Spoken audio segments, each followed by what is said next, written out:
saffron shawl and telling that even they want to wear those shawls. They're protesting from the morning and we are standing here like we want, and we have exams next week.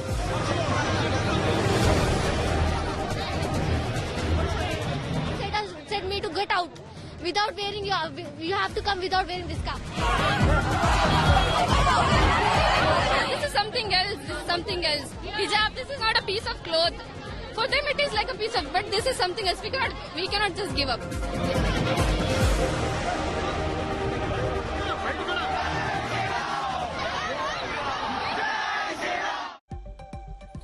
नमस्कार, आप देख रहे हैं आज तक। मैं हूं गौरव सावंत। शिवमोगा में धारा 144 लगा दी गई है। कर्नाटक में तनाव बढ़ता जा रहा है। कर्नाटक के अगर उडुपी की बात करें तो ये जो हिजाब को लेकर विवाद है अब ये राज्य के कई शहरों में फैल चुका है और इसे लेकर जो सियासी तपिश है वो देश के अलग अलग हिस्सों में भी महसूस की जा रही है।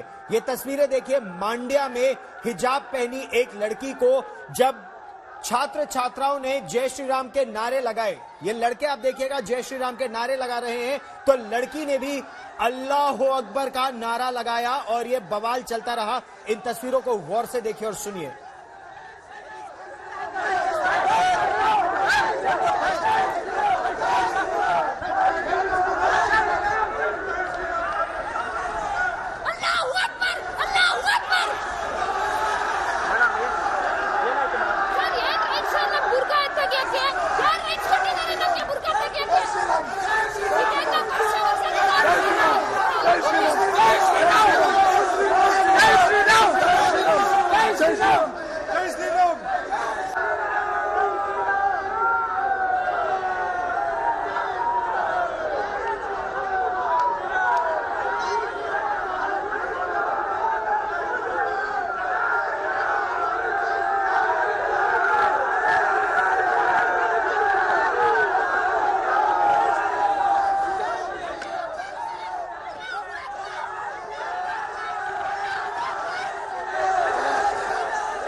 Without hijab, since we are wearing this from childhood, how can we remove this? And before few days they are coming wearing saffron shawl and telling that even they want to wear those shawls.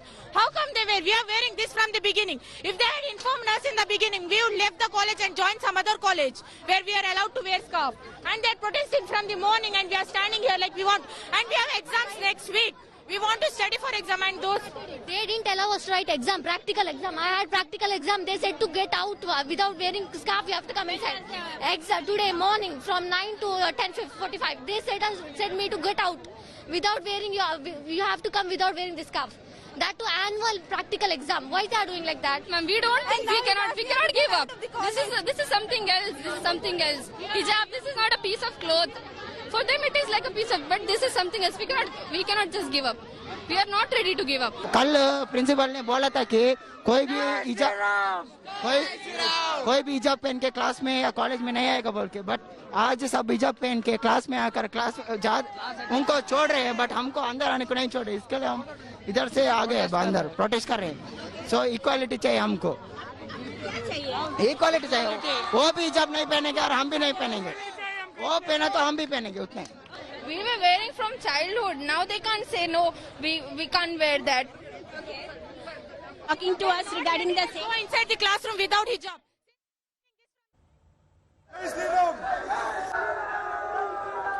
और ज्यादा जानकारी के लिए इस वक्त आज तक संवाददाता नबीला जमाल हमारे साथ जुड़ रही है।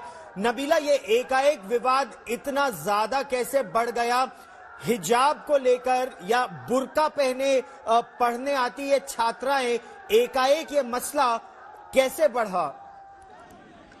जी गौरव, यहाँ कर्नाटका के उडुपी में जो 6 लड़कियां थी जो पढ़ रही है कॉलेज में, गवर्नमेंट पीयू कॉलेज है, वो उन लड़कियों ने इंसिस्ट किया, उन्होंने बोला कि उनको क्लास के अंदर हिजाब पहन के बैठना है। मगर गवर्नमेंट कॉलेज में ये रूल है कि आप जब क्लास के अंदर आओ तो हिजाब निकाल के आना है, सबको यूनिफॉर्म पहनना है और यूनिफॉर्मिटी मेंटेन करना है। ये कर्नाटका गवर्नमेंट की रूल है और अभी की नहीं है, बहुत अरसों की रूल है।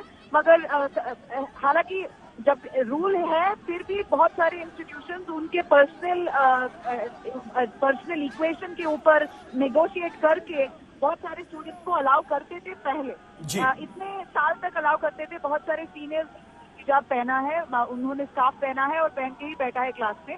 मगर ये बार पिछले 4-5 महीनों से अभी थोड़ा टेंशन बढ़ रहा है, क्योंकि थोड़े बहुत स्टूडेंट्स जो MGM कॉलेज उड़पी में वो सैफरन शॉल पहन के वहां पर कॉलेज आए और बोला कि अगर लड़कियां स्कार्फ पहन सकती है अंदर तो हमें भी सैफरन शॉल पहनने दो अंदर। तो जब वो इश्यू एस्केलेट हुआ तो कॉलेज ने डिसाइड किया कि स्टूडेंट्स को बाहर ही रखे जब तक ये शॉल और स्कार्फ दोनों को निकाल ना दे क्लास के अंदर आते वक्त, उनको अलाउ नहीं किया जा सकता। तो अभी मैटर हाईकोर्ट में है। एक लड़की जो प्रोटेस्ट कर रही थी वो उसने पेटिशन किया है हाईकोर्ट पे। मैटर अभी हाईकोर्ट सुन भी रहा है। इनफैक्ट अभी तक जो लड़कियां प्रोटेस्ट कर रही थी उनको क्लास के अंदर आने नहीं दिया है। बोला कि एग्जाम अगर है, अगर ये कॉलेज में पढ़ना है तो स्टाफ निकालना है, नहीं तो दूसरे कॉलेज में जाके पढ़ सकते हो। नबीला, इस जानकारी के लिए बहुत बहुत धन्यवाद। हाईकोर्ट में अभी इस मामले की सुनवाई चल रही है। हिजाब पर एक बार फिर आज कर्नाटक में हंगामा बरपा है। एक तरफ हिजाब पहनकर छात्राएं तो दूसरी तरफ भगवा, स्कार्फ और गमछा के साथ छात्रों की भीड़।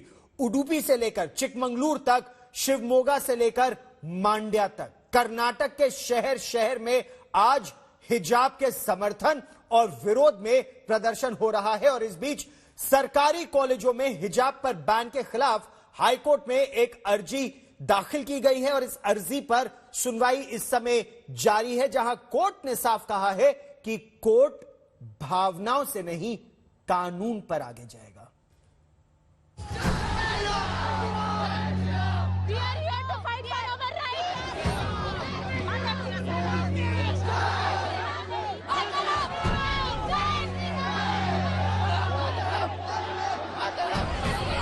कर्नाटक में बरपा है हिजाब पर हंगामा।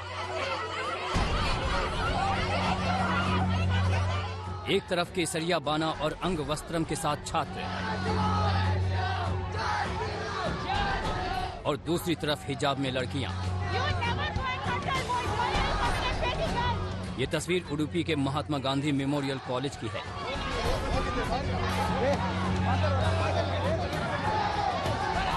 देखिए किस तरह भगवा बानी और अंग वस्त्रम के साथ सैकड़ों छात्र कॉलेज में नारेबाजी करते हुए घुस आए हैं।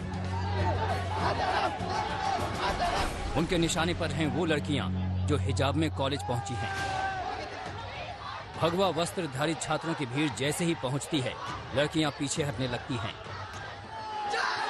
उन लड़कियों के आगे काफी देर तक प्रदर्शनकारी लड़के केसरिया कपड़ा लहराते प्रदर्शन करते हैं।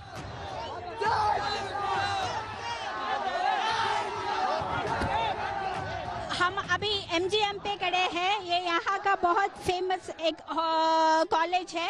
यहाँ पे आप देख सकते हैं कि बच्चे सैफरन के शॉल पहने हुए हैं और एक पगड़ी पहनी है और वो बोल रहे हैं कि हिजाब जब तक नहीं रुकता, मतलब जब तक ये लड़कियाँ यहाँ पे हिजाब पहनना बंद नहीं करते तब तक हम सैफरन का शॉल पहन के ही रखेंगे। सरकारी स्कूल कॉलेज में हिजाब बैन करने की वजह से पिछले कुछ दिनों से लगातार पूरे कर्नाटक में इस तरह की तस्वीरें सामने आ रही हैं। हिजाब में आने वाली छात्रों को कॉलेज में घुसने नहीं दिया जा रहा है, लेकिन छात्राएं इसे अपनी पहचान से जोड़ते हुए हिजाब छोड़ने को तैयार नहीं हैं। Talking to us regarding the Go inside the classroom without hijab. Since we are wearing this from childhood, how can we remove this? And before few days they are coming wearing saffron shawl and telling us even they want to wear those shawls. How come they wear? We are wearing this from the beginning. If they had informed us in the beginning, we would left the college and join some other college where we are allowed to wear scarf. And they are protesting from the morning and we are standing here like we want. And we have exams next week. We want to study for exam and those. We were wearing from childhood. Now they can't say no, we can't wear that. Ma'am, we don't think we cannot give up. This is something else. This is something else. Hijab, this is not a piece of cloth. For them it is like a piece of, but this is something else. We cannot just give up. We are not ready to give up. इन छात्राओं की मुश्किल ये है कि practical परीक्षाएं सिर पर हैं। उन्हें डर है कि इस विवाद में उनका साल खराब न हो जाए। They didn't allow us to write exam, practical exam. I had practical exam. They said to get out without wearing scarf. You have to come inside. Today morning from 9 to 10:45. They said me to get out without wearing you have to come without wearing the scarf. That to annual practical exam. Why they are doing like that? Udupi के इस college में भगवाधारी छात्रों के प्रदर्शन की एक वजह ये भी है कि यहाँ पढ़ने वाली 6 छात्राएं हिजाब बैन के खिलाफ हाईकोर्ट पहुँच गई हैं। कल प्रिंसिपल ने बोला था कि कोई भी हिजाब पहन के क्लास में या कॉलेज में नहीं आएगा बोल के, बट आज सब हिजाब पहन के क्लास में आकर उनको छोड़ रहे हैं, बट हमको अंदर आने को नहीं छोड़े। इसके लिए हम इधर से आ गए, अंदर प्रोटेस्ट कर रहे हैं। सो इक्वालिटी चाहिए हमको, इक्वालिटी चाहिए। वो भी हिजाब नहीं पहनेंगे और हम भी नहीं पहनेंगे, वो पहना तो हम भी पहनेंगे उतना। हिजाब को लेकर प्रदर्शन उडुपी ही नहीं कर्नाटक के कई शहरों में हो रहे हैं। ये तस्वीर बागलकोट जिले की है। यहाँ प्रदर्शन के दौरान प्रदर्शनकारी सरकारी कॉलेज पर पथराव पर उतारू हो गए।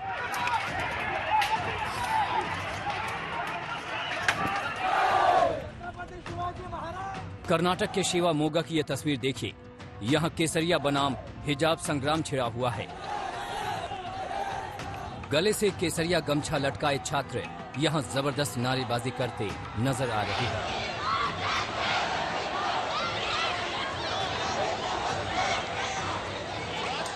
कॉलेज के मैदान में छात्राओं का एक छोटा समूह भी मौजूद है, जिनके सामने छात्र नारेबाजी कर रहे हैं।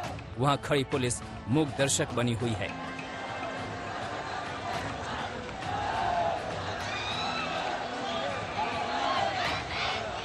शहर शहर संग्राम छिड़ा हुआ है। हिजाब पर हंगामा बरपा है। एक तरफ छात्राएं हैं जो हिजाब छोड़ने को तैयार नहीं, तो दूसरी तरफ दक्षिणपंथी समूह से जुड़े छात्र। ये मुद्दा इन प्रदर्शनों से काफी हद तक सियासी बन गया है। सरकार फिलहाल हिजाब वाला फैसला वापस लेने को तैयार नहीं।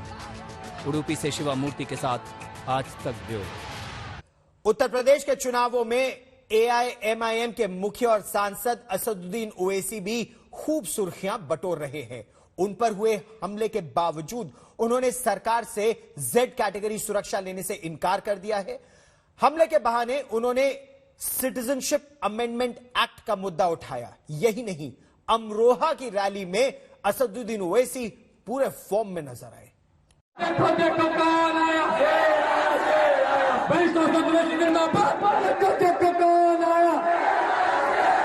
आपको बताना चाह रहा हूं कि योगी आदित्यनाथ अपने भाषण में कहती है कि मैं मई जून में सर्दी पैदा कर दूंगा। मुख्यमंत्री है और कहते हैं कि मई जून में सर्दी पैदा कर देंगे। मुख्यमंत्री आपको तो मौसम वैज्ञानिक बन जाना चाहिए। मई जून में सर्दी पैदा करेंगे और मैं गर्मी निकाल दूंगा। मुख्यमंत्री जी, आप क्या पेंचिस के डॉक्टर हैं? इसबगोल खाने से तो सब निकल जाता है ना। बाबा का इसबगोल को बेच रहे हैं। असदुद्दीन ओवैसी एक्शन में हैं। यूपी चुनाव में किस्मत आजमाने उतरे ओवैसी धुआंधार प्रचार कर रहे हैं। गाजियाबाद में हुए हमले के बाद भी उनका प्रचार थमा नहीं है। उन्होंने सुरक्षा लेने की गृह मंत्री की अपील को ठुकरा दिया और मामले को CA से जोड़ दिया। हमारे पास जो मौखिक सूचनाएं श्री ओवैसी के द्वारा भेजी गई, उन्होंने अभी भी सुरक्षा लेने से इनकार किया है। मैं सदन के माध्यम से श्री ओवैसी को विनती करना चाहूंगा कि वो तत्काल सुरक्षा ले ले। देश के होम मिनिस्टर अमित शाह ने पार्लियामेंट में कहा कि हम ओवैसी जी से अपील करते हैं कि वो सुरक्षा ले लें। हम देश के होम मिनिस्टर से ये अपील करते हैं कि असदुद्दीन ओवैसी की जान की कीमत वो जो उत्तर प्रदेश के CAA के प्रोटेस्ट में 22 लोग मारे गए उनसे बढ़ के नहीं है। ओवैसी आज संभल, सिवाल खास और असमोली विधानसभा सीट पर रैली करेंगे। अमरोहा की रैली में सोमवार को ओवैसी ने किसी को नहीं बख्शा, चाहे बीजेपी हो या समाजवादी, BSP हो या फिर कांग्रेस। अब आप ये पूछेंगे, ये सपा बसपा वाले बोलेंगे, क्या होता है 8-10 जीत गए तो? 8-10 भारत की पार्लियामेंट में 540 में 2 दीवाने हैं और जब ये 2 दीवाने खड़े हो जाते हैं तो बीजेपी के 300 खड़े होकर इस्तकबाल करते हैं हमसे। यूपी के सीएम योगी आदित्यनाथ ने मुजफ्फरनगर में एक बार फिर 10 मार्च के बाद गर्मी शांत कर देने वाला बयान दिया। इस बयान पर ओवैसी ने खास तौर पर निशाना साधा।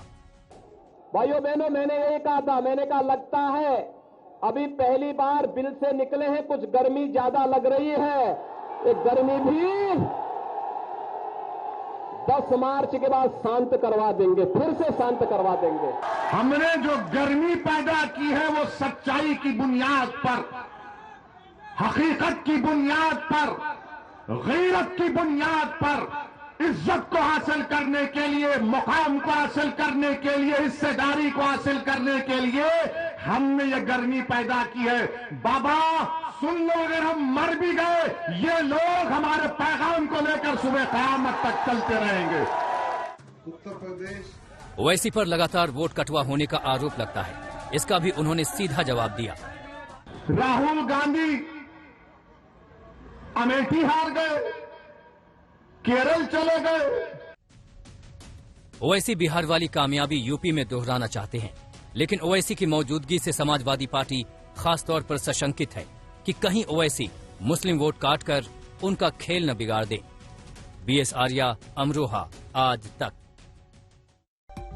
और लोकसभा के बाद राज्यसभा में भी प्रधानमंत्री नरेंद्र मोदी ने कांग्रेस पर जमकर हमला किया। नरेंद्र मोदी ने कहा कि अगर कांग्रेस न होती तो लोकतंत्र परिवारवाद से मुक्त होता, न ही सिखों का नरसंहार होता और न ही देश को इमरजेंसी का कलंक झेलना पड़ता।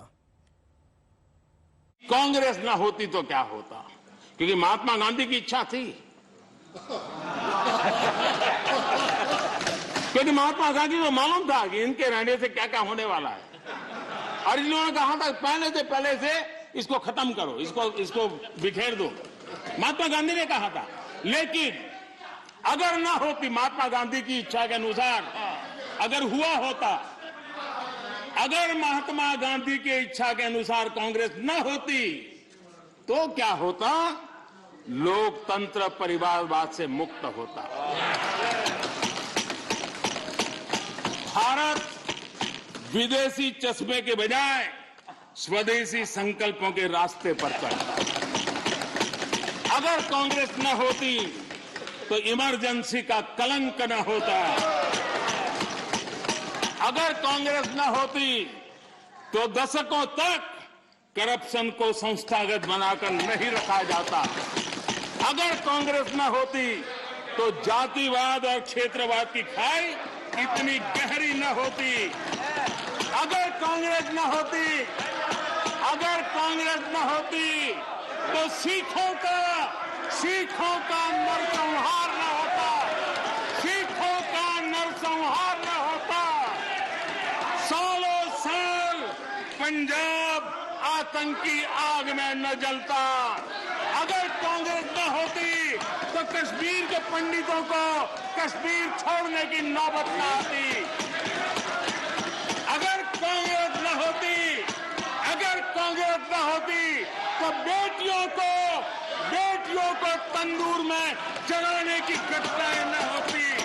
अगर कांग्रेस न होती तो देश के सामान्य मानवी को घर, सड़क, बिजली, पानी, शौचालय, मूल सुविधाओं के लिए इतने सालों तक इंतजार न करना पड़ता।